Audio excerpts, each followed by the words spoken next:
Right. Hello, everybody. I do apologize. Well, I don't apologize that much. I thought it was quite amusing. People standing in the rain, desperate for a Bloody Mary, and then being told they can't have one. Oh, that wacky Danish sense of humor. The drinks will be brought in for those who are waiting. So yeah, I do actually apologize. But hey, I didn't expect that. Anyway. I thought that was an incredible session. I think even before we start, a round of applause to all three of our speakers.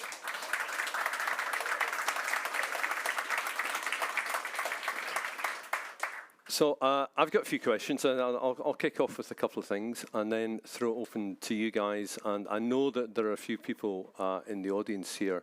Quite interesting to speak to a couple of the farmers who are in here, who are kind of using their own barley varieties, and closing that loop. So anyway, we'll come to that in a second. It kind of struck me that you were talking about degradation, Miley, and I thought it's a great word. It's a slightly worrying word, but it's a great word. And it kind of struck me that degradation is also something you could talk about, the links which should exist between farmer and maltings and distiller, or forester and sawmill and distiller and cooperage, etc., etc. That whiskey perhaps has become this silo thinking. We make whiskey and the maltings do this and the farmer does that, but there's not joined up thinking behind it all. Is that solving those broken links or re-establishing those links? Would you say that is a vital part of sustainability? Who wants to kick off, Greg? Yeah, not at all. I mean, I tend to break things down to where the flavors all come from. So it's trying not to have that distinguishment between the processes because they're so siloed. So thinking about all the derivatives of where the flavors are coming from and where we can maximize that from a flavor potential point of view, and almost like James, what you were talking about in terms of the experimentation that you've done and the analysis that you've done on the different barley varieties, and that's in one setting, but also how the variables that you guys are using in that barley type. But I think it's really important looking at the final product to know where that's come from and managing to control that sort of end-to-end process. We talk about sort of quality management, and quality management of flavor and all the sustainability elements really mean that we need to be sort of that full end-to-end process, if that answers your question, which it probably doesn't. Vaguely. No, it does. James, I mean, you had the slide kind of showing that what should be a chain. I suppose my point is that the chain seems to have been broken to some extent. It's broken in this. Broken's probably the wrong word. Everyone has an established dance that they do in and around the commercial area. One of the things I've really loved about working for 30 years in the whiskey industry is I've never had to buy a single grain of barley. And I think, that supply chain thing where you have winners and losers, hopefully what I was saying is the fact is that we've all got a problem that's far bigger than whether or not grain prices are high or grain prices are low. And therefore, at least let's work on what we can all agree on. There will always probably be some argument about price. It's probably inherent within that. But it's really important that doesn't divide people and that they can focus on something that's overall more important. Mm-hmm.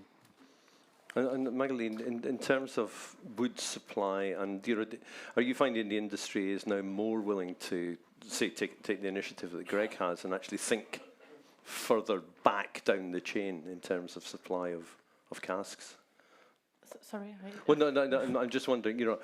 On the part of a distiller, do you think a distiller is now looking at the forest rather than just looking perhaps at the link between the forest and the distillery? Yeah.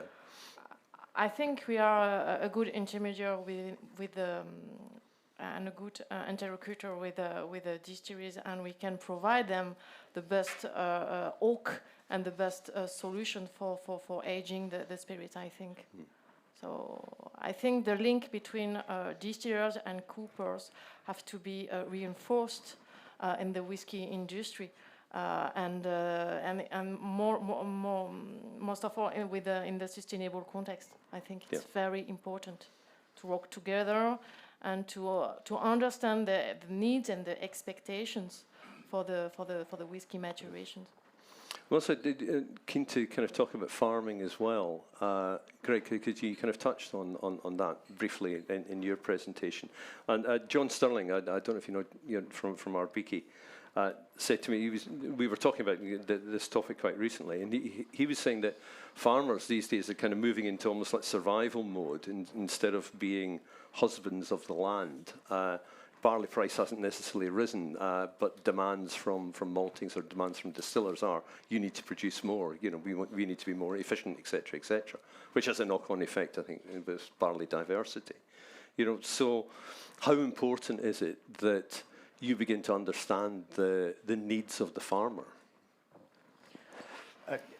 It's critical. Yeah. We just launched our 200 club with Fettercairn, where we made a commitment to sourcing within 50 miles of the distillery and starting a partnership like that, which that partnership is about the ownership that the farmers have in terms of supplying, and they can see what the output is, and really a relationship like that is then building up that long-term relationship that we have that then will eventually feeds into pricing, but also that sort of more certainty about being able to supply the industry. So certainly it's absolutely critical. We're all working together. We're all part of the same chain, and I think what we're doing is we're improving that process.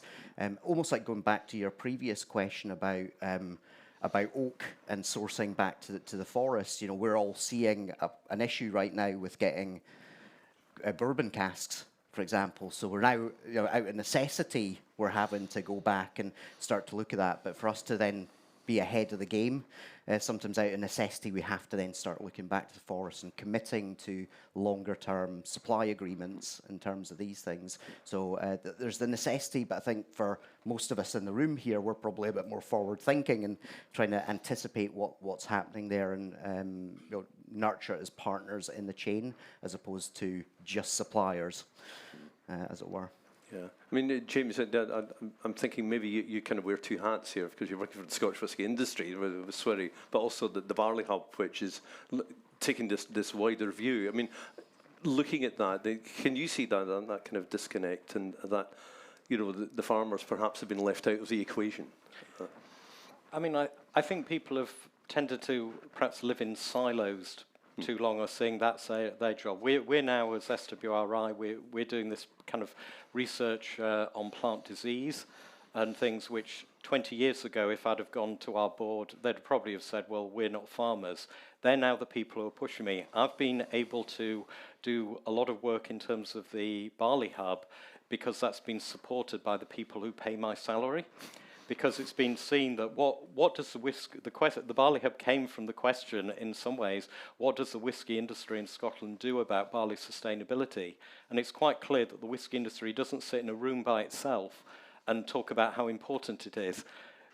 We had to go out and actually engage and then be part of it, the cheerleading, but not have the arrogance that we're going to go in and tell people whose families have been growing barley for however long, oh, this is what you all need to do, guys. So it's that kind of thing. Encourage others in the supply chain to do what they're doing best and help give them the tools to do that. Fantastic, thank you. Ed, right, I'll just throw this open to the floor. Any questions? Brendan, there's a surprise. So many questions. Just general ones about me.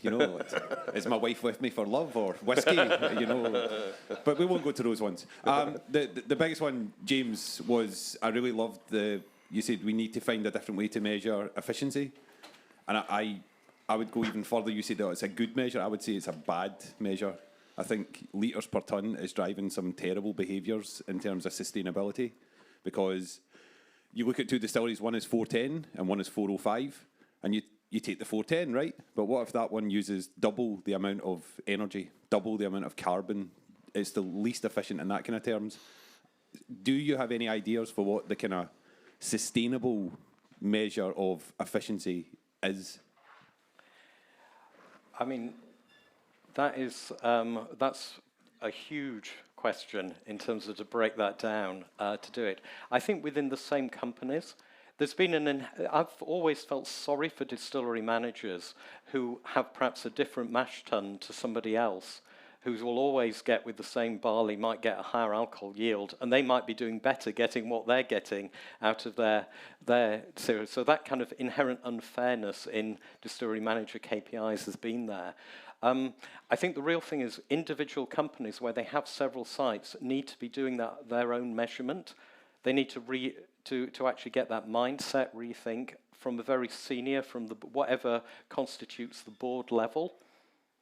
I don't think it's enough, they need ground level support, but a lot of these changes have to come from board level in companies, whether or not you're multinationals or whether or not you're a small family run firm.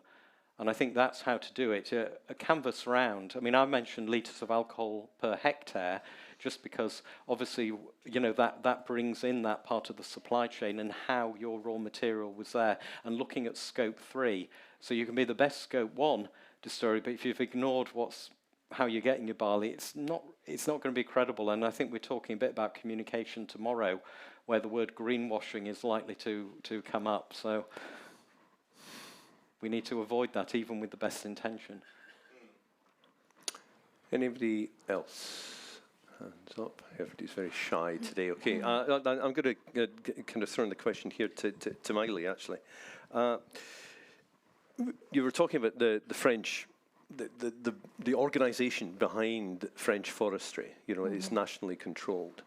How important is that within decision-making processes to move towards sustainability?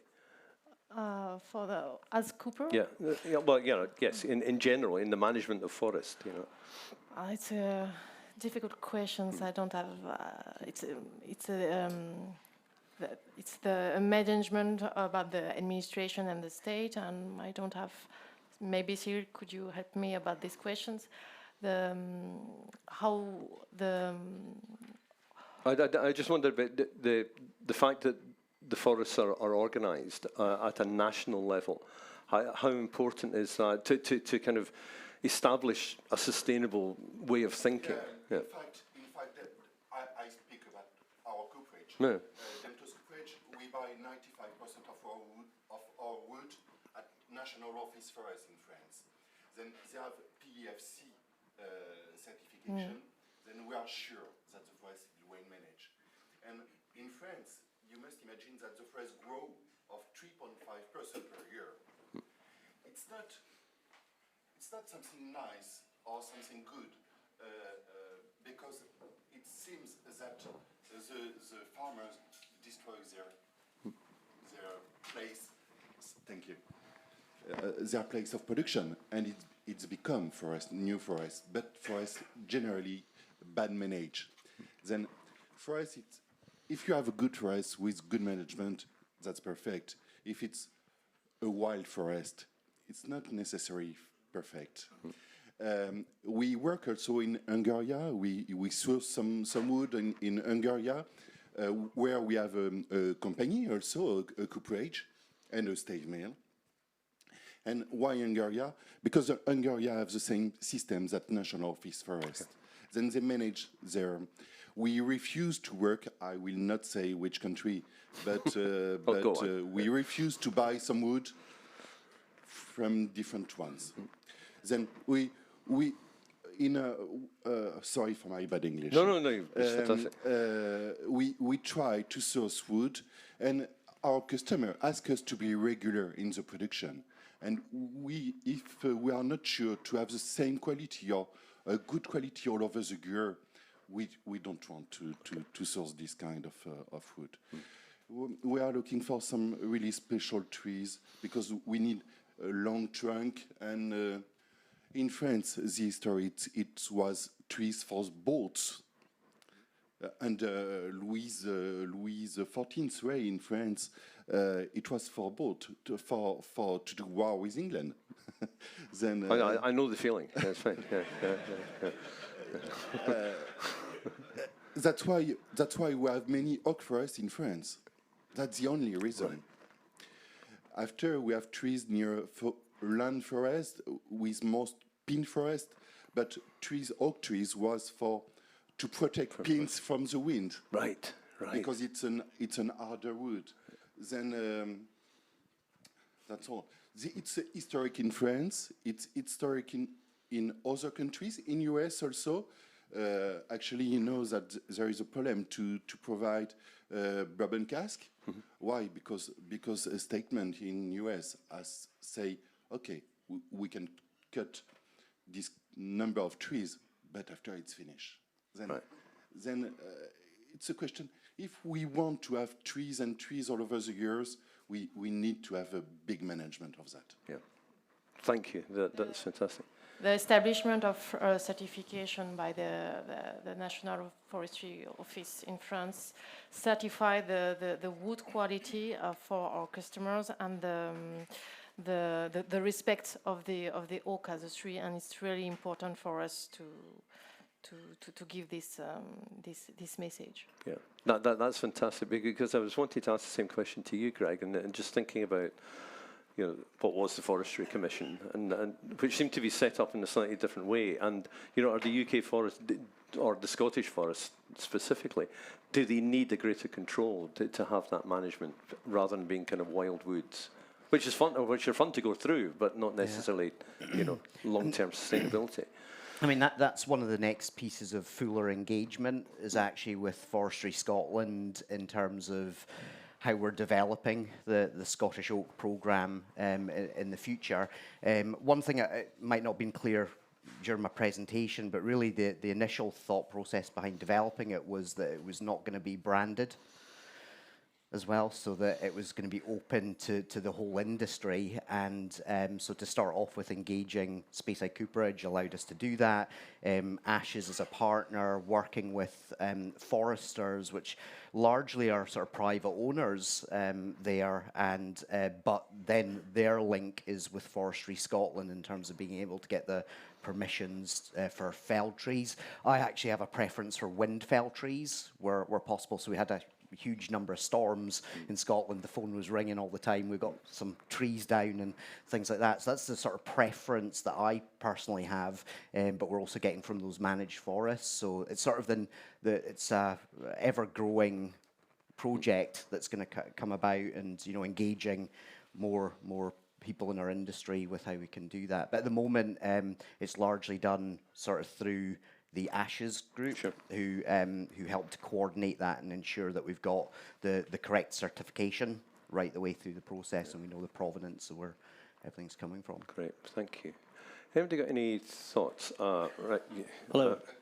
So it's probably a bit directed to Magali, but across the board, because we heard about the flow of information and data being given to traditional industries to allow them to kind of evolve. But I found it really interesting, the insight from the wine world, partly because I don't know a lot about that. But you were saying how climate change is meaning that you're getting kind of more sugars in the grapes, flabbier wines, and to be able to bring balance and structure, you're doing innovations with I think it was the OH15 barrel to try and balance some of those kind of the skew that's come as a result of that. But have you found that that's gone the other way? You've given information and they're then changing what they do with the winemaking and the way that they process. I don't know if there's ways that they can change the concentration of the grapes, but if they're then adapting their traditions, because it needs to move faster than usual traditional innovation, because the world is changing at a faster rate.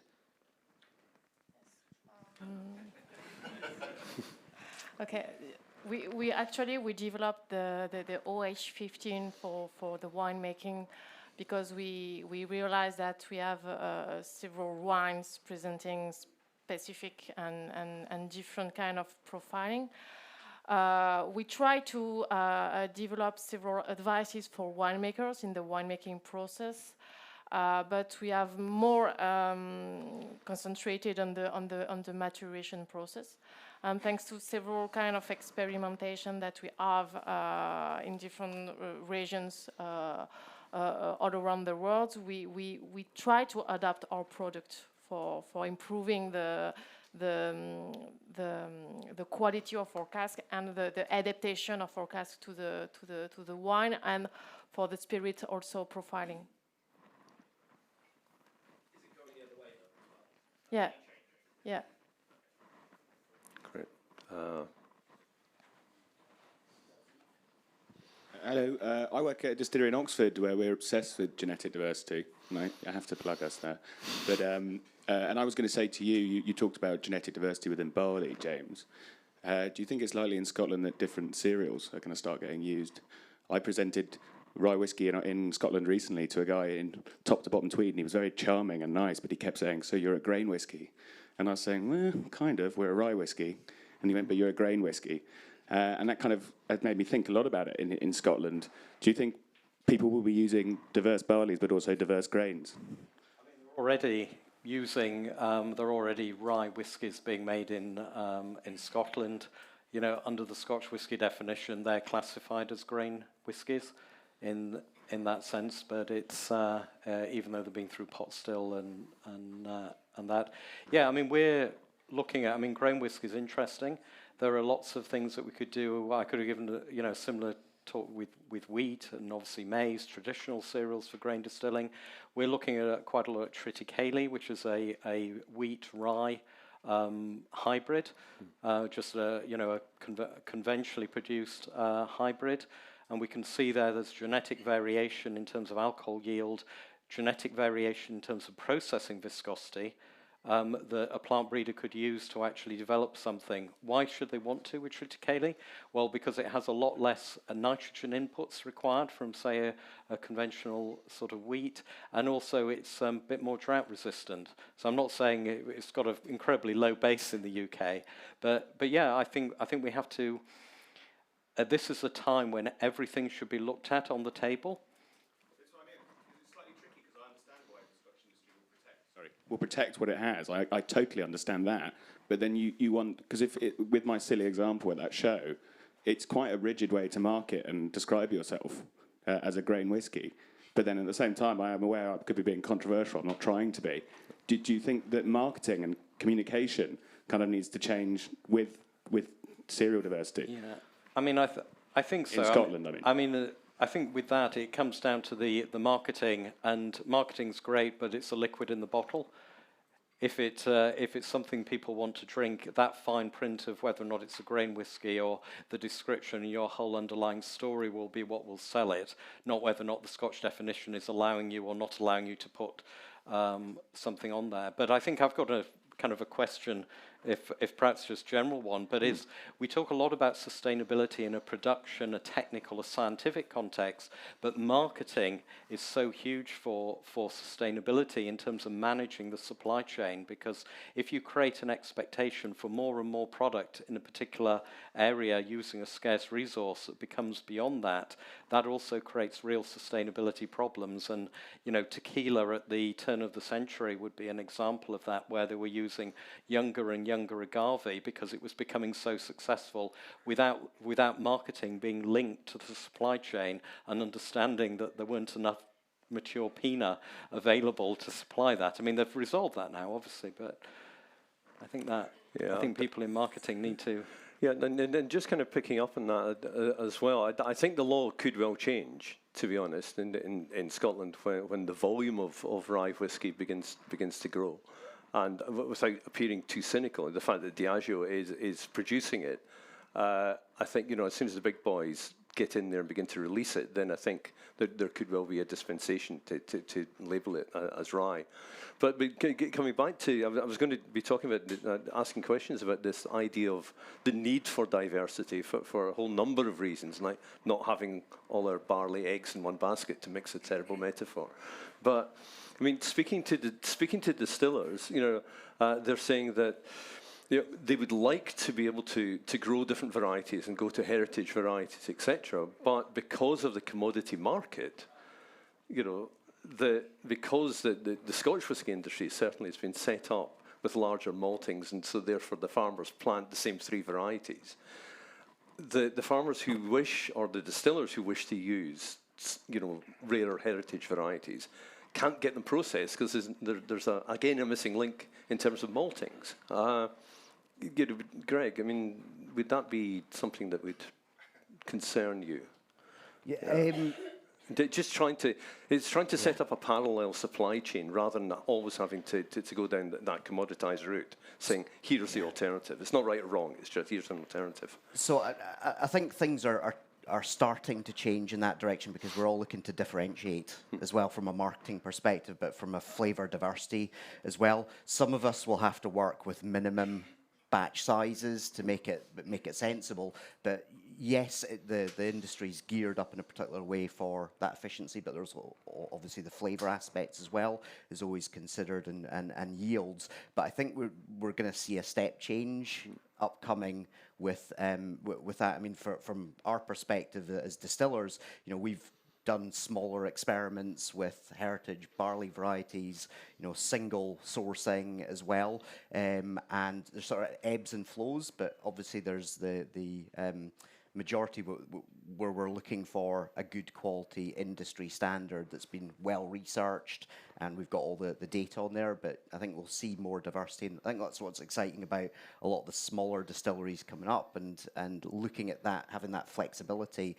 But as a medium-sized distilling company, we've got that flexibility to sort of play on both fields. Sure. Yeah. Sure. And just thinking of that, so yeah, I've logged the question. I just wanted to turn to Alejandro very, very quickly there about the Nordic, the Nordic barley project, and then actually widen it out to Eva and Alistair as well. I mean, growing barley in the Arctic Circle is pretty demanding, but so why the hell are you doing it, and what is growing? Because if we're talking about diversity, here's why are we doing it? Because we can. Yeah. It's traditionally it's been grown there. Farmers have had it just for feeding the cattle, and we have some varieties. We're using Heder, but there was Flock as well, which we tried and such like. These are ones that are up there that they've used, but Heder is the one which works really well. It's interesting in the Arctic because you still have snow on the ground, and the ground is hard in May. End of May, we had a metre of snow. The end of May, you come into June, and then you get spring, which is usually on a Tuesday, and then we start planting, and of course now we have 24-hour daylight, the midnight sun, so everything goes double quick. But actually, the barley comes to about maybe 20 centimetres high. It's really, really, really low. The yield is extremely low.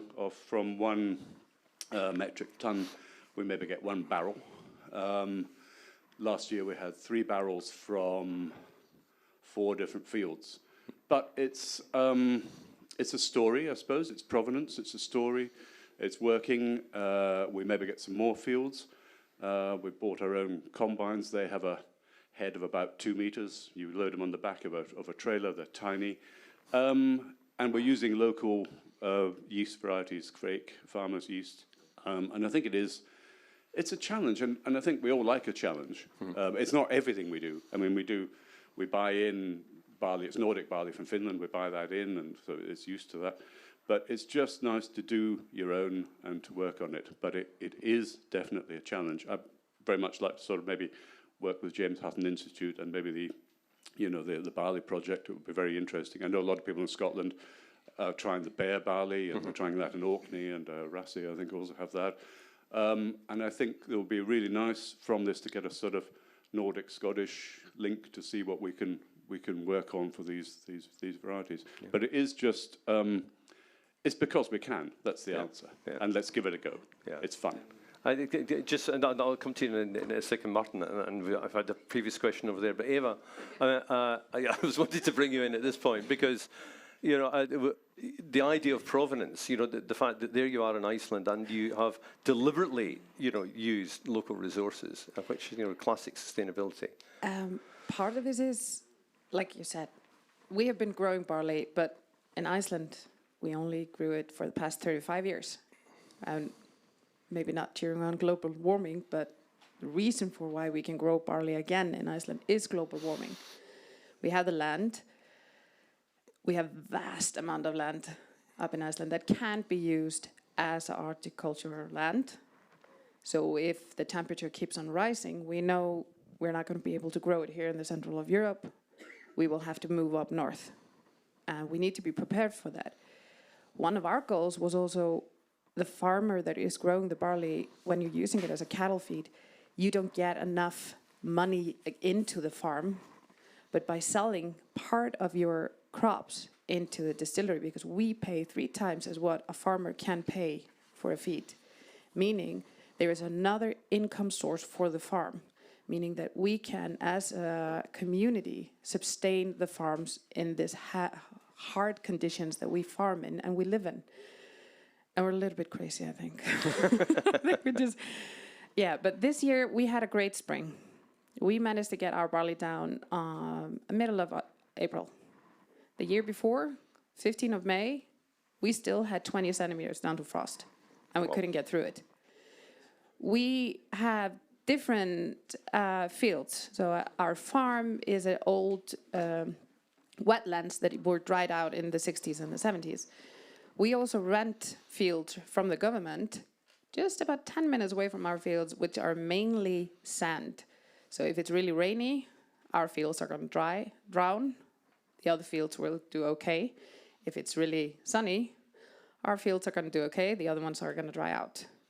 So, and we need to look at varieties that actually fit the fields that we're using. And we see more taste different by years than by varieties. That is what we have kind of found out with just working with the barley. But we work closely with the farmers in Iceland because they know it much better than us. They've been doing it for years. We're kind of new farmers. So, but the baseline is be sustainable in a country where you have harsh conditions. We just wanted to prove that we could.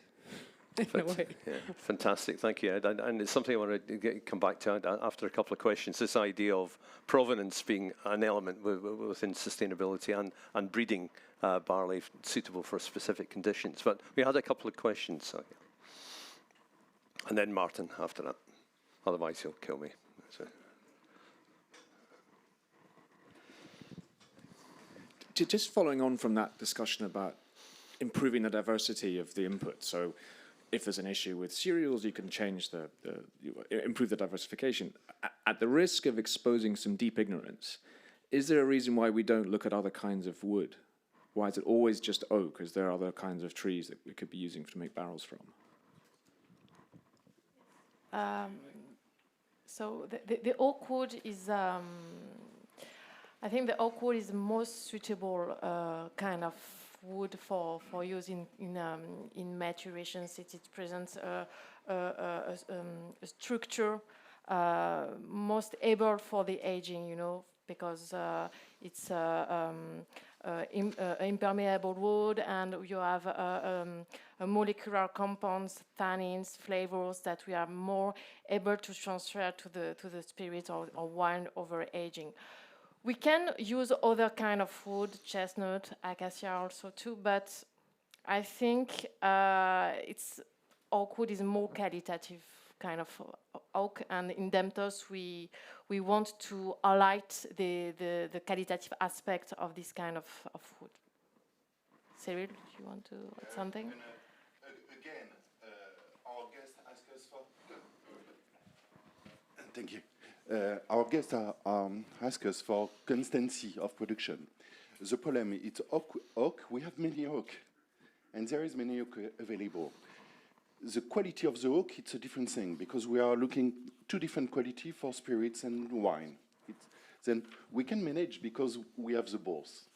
But on acacia, on chestnut, there is no managed forest. Then we can't be regular. That's why we never use that. We can do one shot, we can do one batch, but it's not possible to be constant all over the years. That's why we don't work on this kind of quality wood. James, you want to come in? Yeah, I mean, obviously barley diversity is really important, but at least barley grows seasonally, so you can see the result even if it takes a decade or 12 years to create a new commercial barley variety. With oak, it's really important that we also look at genetic diversity. There's people like, for example, at the University of Kentucky who are doing genetic work on oak. This is important because there are diseases that will obviously attack trees, and what we don't want is kind of a monocultural approach to oak either, because and we can't just quickly create something if a load of trees die, because they're what we've got. And we've seen with kind of like ash dieback and other diseases in wood across Europe to see that that's a real thing. So it's not just barley genetics, oak genetics is important. And there is also just a legal requirement that, and under Scotch whisky, it can only be oak. Whereas Ireland or England, or I'm not sure what other regs are out there, that there is a possibility. I know one distillery with a teak cask. He's there.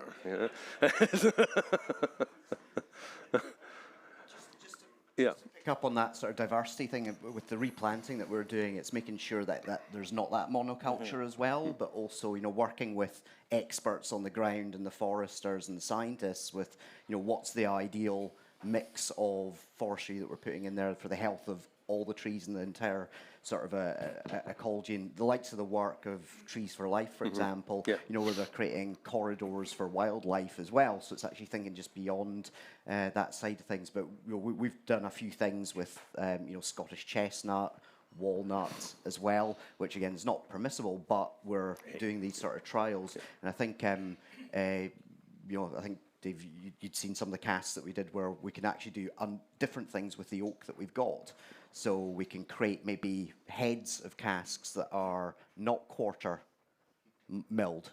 So you're getting more ingress of the spirit into the wood itself, and if you like, pulling out some of the characteristics.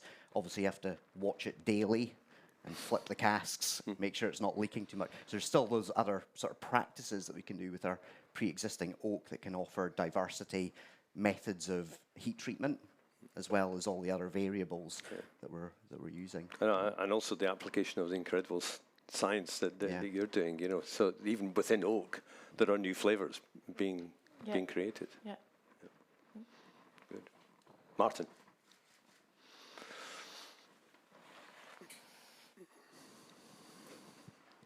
Yeah, just adding on to what Alejandro and Colin were saying on barley in Norway or the Nordics, because the fact is that the value chain is broken. When we were under Danish rule, we were forbidden to use grain for alcoholic beverages. So that's why in Norway, all the alcohol produced in Norway is basically made from potatoes. So when we as a whiskey distillery want to make a Norwegian whiskey, we face the fact that there are three or a fourth starting up now, 3 maltsters in Norway. 80% of the barley grown in Norway is used for animal feed. There's one maltster doing organic barley, which we're only using organic barley. We have to train these farmers and maltsters in how to grow, how to treat, and how to malt the grain we're buying from them.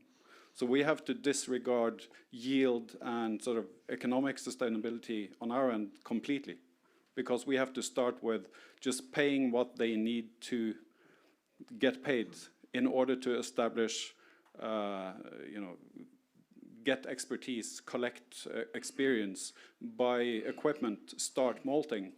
So I've just signed a 5-year agreement with a farmer, and that secures me 10 weeks production. It's all he can deliver. So basically, he can malt 50 tons a year. I'm buying 45 of those tons for 5 years, which means that he can go to the bank, borrow money, and expand. It also means that the whiskey I make from those 10 weeks of production is going to be extremely expensive, and the yield is just ridiculous. It's 200 liters per ton, maybe, if we're lucky. Yeah, exactly. And that's just the way it is. General consensus. Yeah. So, and the price we're paying is insane. But we have to do this because we have to establish the value chain. We have to establish an ecosystem where we can actually produce whiskey from our own raw material. Today, we're buying most of our barley from Denmark. But like you said, Colin, I think we have to establish some kind of cross-border cooperation with you, James, and what you represent and the Institute doing research on this. Because a lot of the more resilient varieties stem from the Nordics. Yeah. So, you know, we're using an old heritage variety called Domen, which works well for us, except for yield. It gives us great flavor and a fantastic whiskey, you know, down the line. But just re-establishing that value chain, I think, is for a lot of producers outside of Scotland. I think that's, you know, that's where we have to start. Yeah, and I think it's important in Scotland to re-establish that chain as well. James, I mean, coming into that, kind of a couple of questions coming from that, which is the idea, this kind of golden idea that you can breed new barley varieties that are going to be giving you flavour, but also giving you yield, so you're not going to take a hit on yield. But also, secondary, the breeding of varieties or the use of varieties or new crosses to suit specific conditions. So, I mean, the west coast of Scotland is very different to the east coast, and etc. Yeah. Sorry, two questions. Yeah. Well, just taking the last one, I mean, I think the idea of breeding for specific areas makes sense because there's going to be a lot of things there. We've heard about Iceland, you know, conditions there. You know, so that does make, rather than necessarily just being a single variety, there's still going to be room for pan-European varieties. So there's other good reasons for that. But certainly, and that's one of the things that I know colleagues at the Barley Hub have been very much looking at. The other thing there is breeding. The solution to the barley issues that we have in terms of global supply is not just to look backwards, it's to actually take the best of the elite varieties in terms of things like agronomic yield or spirit yield, and see how you could incorporate the best resilience genes from some of the old ones. You're not necessarily going to get the highest possible yield, but you should also be able to get things that are also much better. So in terms of your process, the ideal would be not necessarily you want to uplift perhaps the 200 litres so you can get a barley variety that then enables you to manage the whole of that process as sustainably as you would like. So it's very much mining that diversity, but also doing things with elite varieties is a good thing. And it's the future barley varieties we need to be thinking about, not the ones we have today or the ones we had yesterday, but they're our starting point. Is there also the case, sorry, I know there's questions, sorry, but I've got a microphone. Yeah. Is it also the case because of the speed of climate change, and it takes 10, 15 years? I mean, how far ahead are you second guessing to some extent what might be happening? It's a terrible thing to ask a scientist, I know, but yeah, I mean, you're right, it does take time, which is why I'm so passionate about getting on with things, not just the things there, but there's an awful lot of harsh climates. We've heard about a few northerly ones, there's some southern ones where people are growing barley now, and there's varieties and land races all around there that have already perhaps solved problems that we will have in the UK. So what can we do with that information? But you're right, if we're looking at conventional cycles, the picture of that kind of yellowish map of the UK, that was 2063, so that would be in conventional terms probably just over 3 cycles of plant breeding. Right, which is not a lot. I mean, plant breeding is a bit like making malt whiskey. 12 years is a kind of a thing, so we do need to really push on that. There are other clever things you can do, like having a breeding program also in New Zealand at the same time, so you can halve that because then you can grow things there, but yeah, we need to look at the tools in the toolbox. And thank you. So we've got a question at the back there, towards the back, and then here. So 1, 2, 3. Hello. Hi. I have a question to the, I call it Oak woman, in person, in person, totally. how long more or less needs the oak tree that you can cut it? 120 years, 150 years? Sorry? So Generally 200 years. 200 years, thank you Yes. very much, 200 years. So my question, if you can say, like, because I think everybody in this room want to make more whiskey, need more oaks, more casks, how you can say there's enough oak in the world? So how it fits, because I see like so many in America, they stopped wood, say, look, everything is sold. I see in Germany a lot of, they are sold. And how you can say there's enough? I thinking like, is it not a lie that everybody from us can grow, grow like 100,000 casks and more and more and more? Like, is it possible? Or you say like, oh, my question for yourselves, like how the price is in 10 years? What do you think? Like 2 times, triple times, 4 times? And that means in the end, who can drink whiskey in the future? If we only say, we can only, we have oak, like less than 500 euro a whiskey bottle. So, I must calculate it. So my question is, what do you think in 10 years is the price of a cask? Or have we enough oak? Or how best to utilize a barrel, Yeah. I don't know how to explain that, but in fact, we have to put a price to buy trees, okay? National Office Forest sell. We have a book, like a phone book, each year from National Office Forest, and we select inside the trees, the place of trees, because we don't buy a tree, we buy a batch, and after I have 4 buyers who cross France and Europe to select the batch that we are able to buy. After we have to put a price, and that's a fact, that's real. From the last 10 years, we took more or less 20% more per year on the price of the wood. You must imagine that in a tree of 200 years, we can have more or less 8 to 10 barrels only. It's really small, because 75% of the trees will be rubbish for us. We can't use it. Then, where the forests are managed, we will have production. No problem at all for that.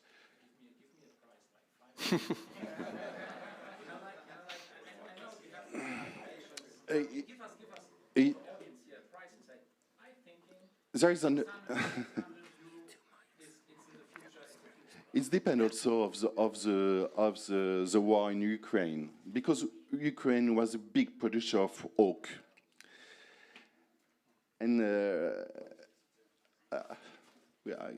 I can say that now, but there is a tension. Actually, there is a problem of because East country oak are really nice too. They are different from French oak, but they are really nice too. It depends how to use it and what kind of heat we put on it. Also, it's our job that it's a lower price.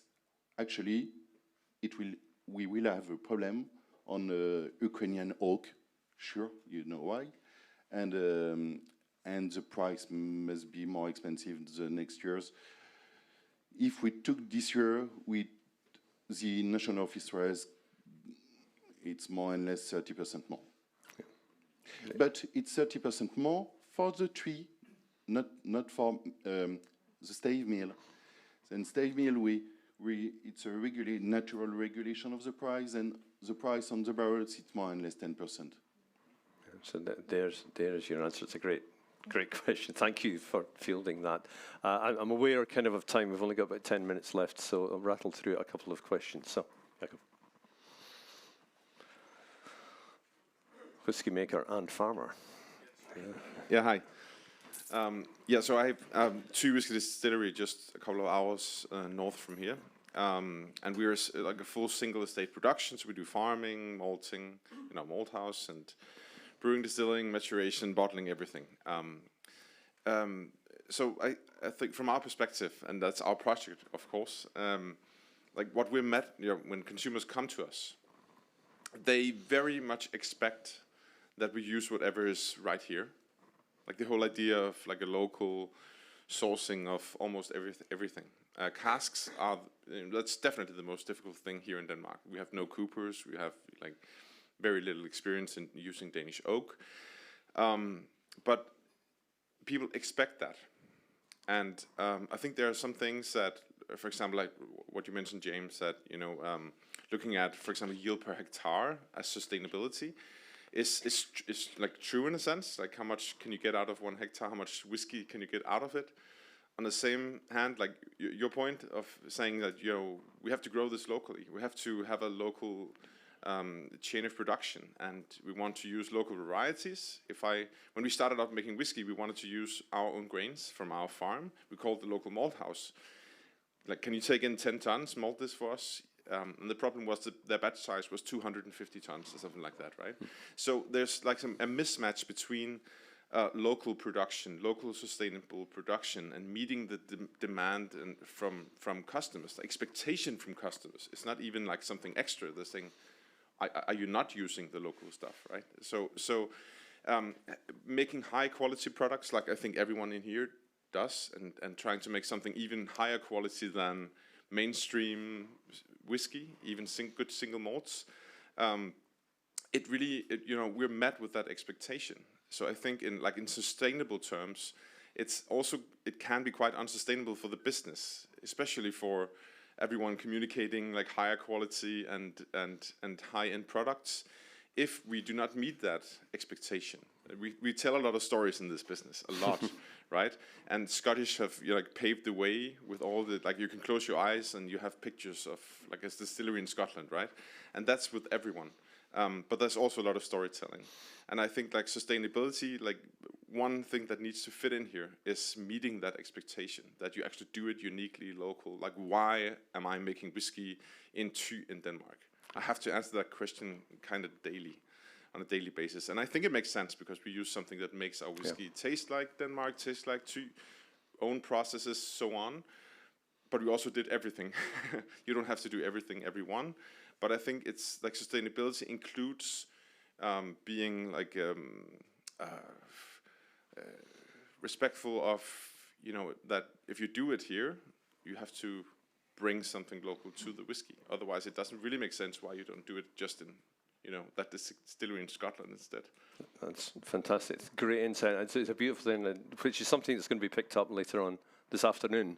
About this idea of provenance and distillery and the local distillery. I think probably got time for just one last question, and then I do want to mention something very quickly about peat as well, for it's an area that we haven't discussed. So I think there was one question up here. Alex Bruce. Thank you, Mr. Broom. No, I'm afraid I'm going to lower the tone slightly. Oh, not again. Really, it's a kind of elephant in the room. It's something we've become aware of recently. And given that flavour is so important to all of us, certainly here listening in, I worry that there's a lowest common denominator beginning to creep in on kind of sustainable, or for sustainable reasons. And I just wondered if the panel had any ideas about it. And that is, specifically with oak, rather than using a barrel, do we reduce it to chips or even extract? And I can hear the groans. And just a few years ago, when we were designing our distillery, and I was, traveling around taking inspiration from others around the world, I went to visit one in a country that will remain nameless. That in its write-up, in fact, it was in your book, Ingvar. In its write-up, it said we mature our whiskey with American oak, and I just read that and thought, that sounds fine. Didn't actually concentrate on the word with, rather than in. And sure enough, we turned up to see a tank of spirit with chips in it. No casks at all. So I just wonder, if we are going to run out of trees, if there's too much demand, do laws change? Do we have a massive potential loss in quality as we go down that route? Mrs. Oak, what do you, are we going to move to? Yeah. I think one of the most important parameters in the maturation in the oak fusion, and when you use oak chips, you can get more. flavors. You can increase the maturation speed in terms of flavor and extraction from the oak chips, but you lost in the oxygen phenomena, which is very important in the chemical reactions taking place during the maturation time. So I think you lost in the quality, because oxygen is very important, for example, in the esterification process. You create new kind of aromas, such as fruity notes. Oxygen is also involved in the degradation of carotenoids, like I present you for the essential barrel, so you create new kind of floral compounds. And you lost this kind of nuances when you use oak chips. So it's interesting in terms of maybe speed and in price, for example, but I think you lost in the quality. So no oak chips at Ardnamurchan, Alex. Yeah, please. Yeah, I mean, another aspect is better wood management from our pre-existing casks that are third, fourth, fifth, sixth refill, and the new technologies that are there for laser-guided shaving, machines that are there, different toasting types, and heating methods. But then again, is there an opportunity to combine chips and casks of that nature where we can get the best of both worlds, possibly? So it doesn't necessarily have to be in a stainless steel tank that we're doing that. And for most of us here, when we do pilot or trials with oak, we'll start off with chips or sections that are toasted to different levels. I shouldn't say that. Well, it's all right. It's not like you've been filmed all around the world. Yeah. So the sound you can hear is somebody from the SWA just falling over. So, James, I think it's important just before we kind of wrap up, because there's wonderful food waiting for us. Peat, incredible resource, great need for peat restoration. Peat is an incredible substance. It locks in carbon more efficiently than trees do. What moves are underway in terms of research into that area within Swery? Yeah, I mean, there are two aspects to that. One is, as I illustrated on that side, that we get some particular flavours coming from peat. It's not just peat being used just because it's there for that. It's defining the character of whiskies. And if you look at blended as well as malt whisky, there's an awful lot of Scotch whisky that has a peated component.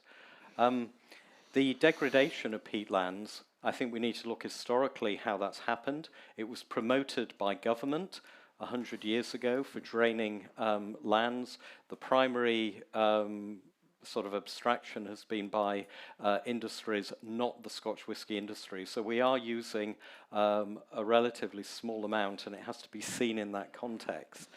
But it's such a valuable thing, as you've said. I mean, it's fantastic. I mean, the sphagnum moss can hold 20 times its weight of water. It's 2 or 3 times better at sequestering carbon than forests.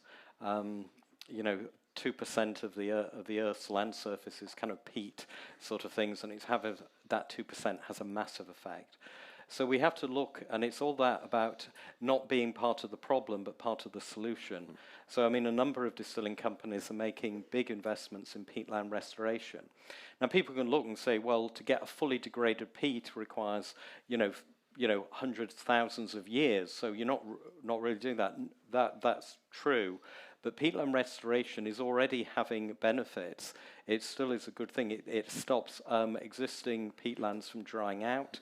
As effectively, it enables biodiversity, and it actually shows a long-term commitment for doing the right thing. Yeah. So it's something should be done, but it is something that the research we're doing is trying to make sure we understand the nuances of behaviour and of processing of peat, so we can actually, if we're using this much now, even if it's relatively little, we can be using even less in the future. So every bit of peat that we use is the least that can be done. And it's also the fact, certainly in the UK, there's going to be the ban on, peat extraction for gardens, for eastern gardens.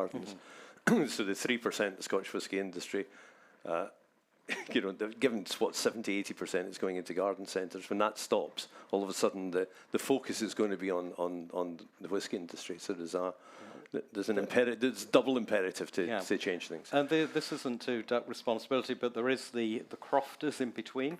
So horticulture 96, crofting, another fuel use or traditional fuel use of peat 3, Scotch whisky 1%. So. Brendan, you just wanted to jump in at the very last minute. Yeah. Very unlike me, but I do have a comment to make. But I get the feeling that peat has become a bit like plastic bottles for another section of sustainability. It's a big thing. Or if everyone switches off their plug at night, it's going to save the world. It's something that's caught the attention, and peat is an issue, and we need to make it sustainable. But it is so far down the line.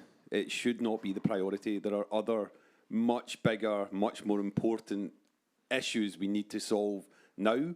And it is something that I think it just grabs the attention because everyone knows what peat is and everyone drinks peaty whiskey and it's all fantastic. But I really do believe the whiskey industry's impact on the world is far greater in other areas, fossil fuels and, you know, the trees and supply of barley. Peat, I think, is something to be addressed.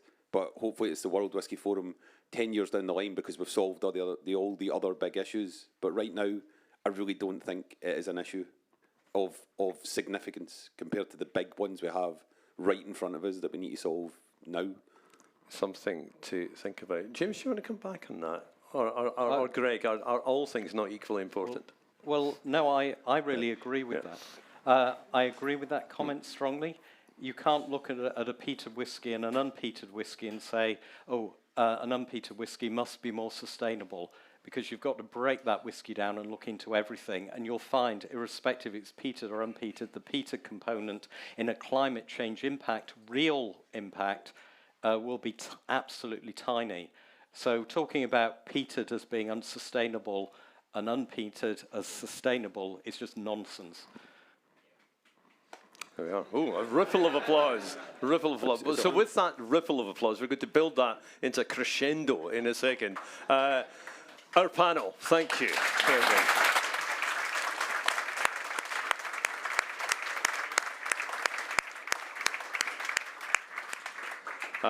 Many more questions. We're all one big happy family, or grumpy family with Brendan's involved.